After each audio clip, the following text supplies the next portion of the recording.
నిజంగా ఒక్కటే నిజం, రహస్యం తెలిసెని క్షణం, ప్రపంచం పరమ వికృతం ముసుగు తీసి చూస్తే.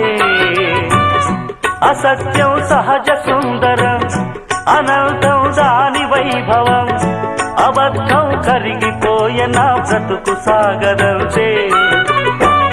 ప్రతిదీ పచ్చి బూటకం, నిజం ఒక నిత్య నాటకం, మనస్సొక పాడు కీటకం, ఇదేరా అసలు కీలకం. వ్యాపారం వ్యవహారం, సంసారం శృంగారం, అంగట్లో ముంగిట్లో అన్నిట్లో అసత్యమే. ఇనుప కవచం నిజమంటే నిప్పే కాదా, ముట్టుకుంటే చుట్టుకోదా మంట, దరికొస్తే ముప్పే కాదా, తప్పుకోండి తగ్గు దూరం అంట. నియమాలే దాటలేను, నిజమేది దాచలేను, నిఖరంగా నిష్ఠూరంగా డప్పు కొట్టి చెప్పిపోతా. హే హే నిజమంటే నిప్పే కాదా.